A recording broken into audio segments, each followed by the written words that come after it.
The other day, we got a report that James Harden deal with the Philadelphia 76ers immediately launched an investigation by the NBA for tampering.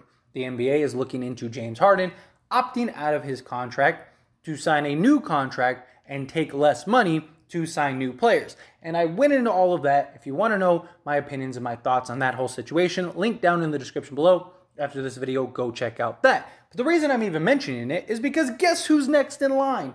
The New York Knicks. Not only is Philadelphia looking at tampering charges being brought to them and getting in a full-blown investigation, but so are the New York Knicks in regard to Jalen Brunson.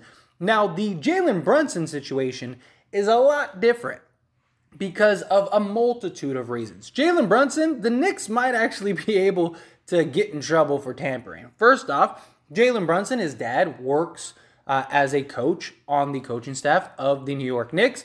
So that is an incentive there in and of itself. Also, the relationship and history that Jalen Brunson has with Leon Rose.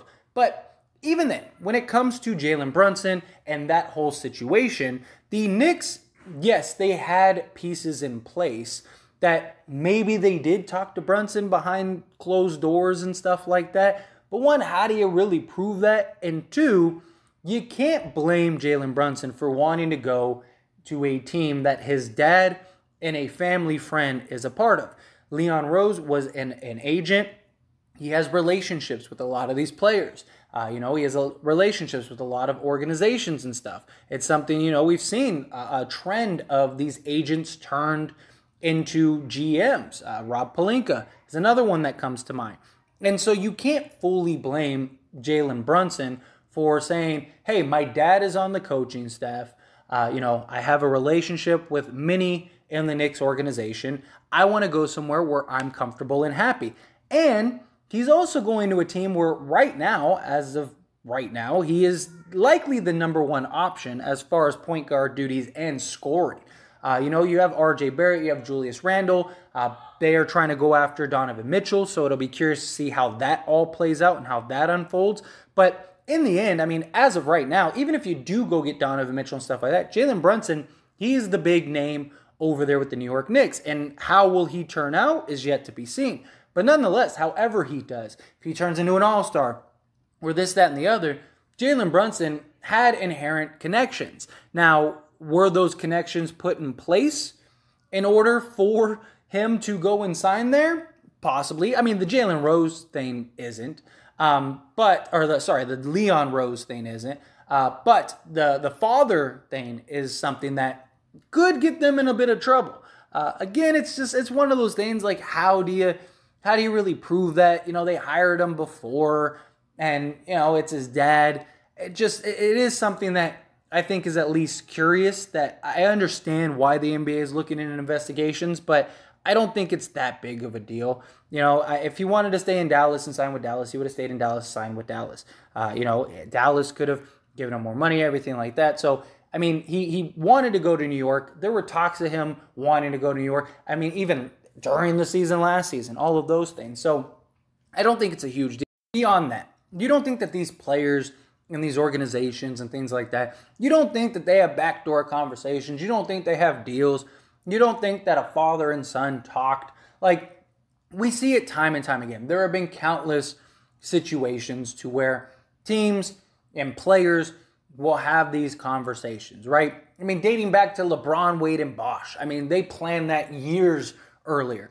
We have seen it throughout the history of the NBA, especially in today's NBA. We're not in the days where teams and players are competitive. All these players grew up in the AAU circuits together. They're all friends. They all know each other. And they're all just wanting to play together like they did when they were younger.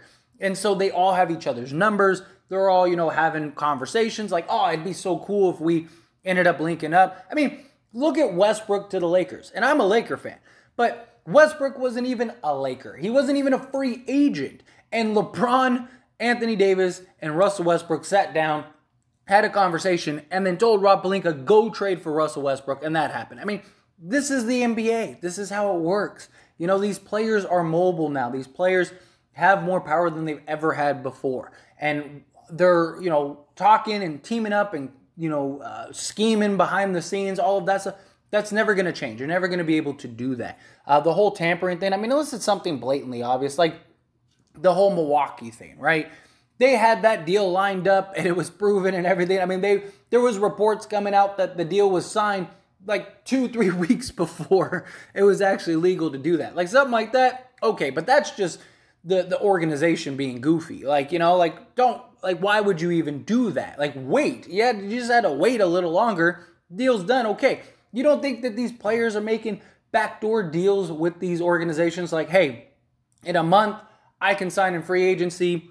I want to go to you. What do you guys think? It might not be the players directly and, you know, the players and the organizations directly, but they can get the word across. You know, you send your brother in and you say, hey, man, go tell the Lakers that I want them to sign me in free agency and I'm going to take this, that, and the other.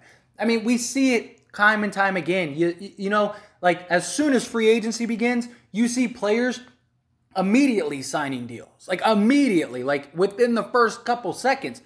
How did they do that unless they talked about that prior? You know, it's one of those things. And I just think that the NBA, they have to do their due diligence. They have to investigate into it, especially when you get these owners and stuff that are crying. And it's like if you were a better owner, you were a better organization, maybe these players would do that with you. You can't knock a team for actually trying to make an effort and make moves to win.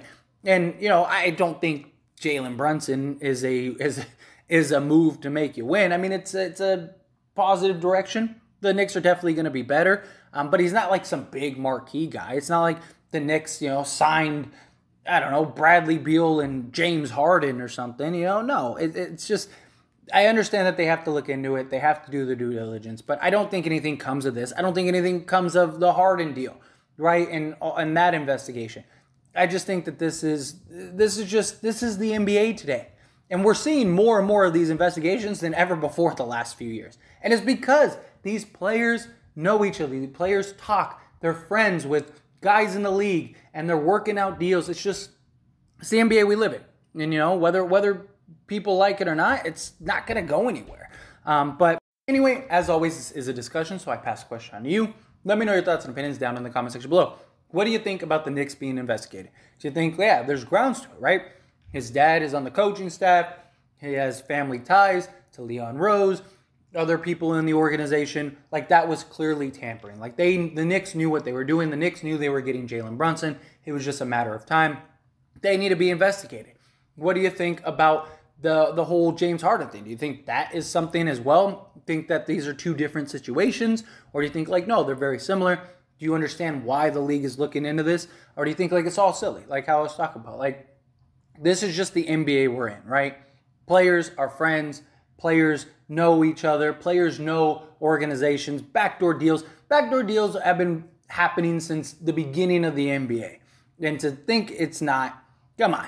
I mean, again, these agents, they know these guys. They're working in it. That's why you're starting to see a lot of agents turn GMs, because they know teams are starting to realize the power that these agents have and the connections that they have made. So to go get a real established agent to help go get these players, and even players that used to be old players for that agent, stuff like that, it's just, again, it's the NBA we live in today.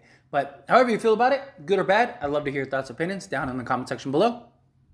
That being said, hit that like button. Helps me out a lot. Lets me know you enjoy these types of videos, and I truly appreciate it. If you're not subscribed to the channel, hit that subscribe button, followed by the bell notification. Stay up to date with all things sports.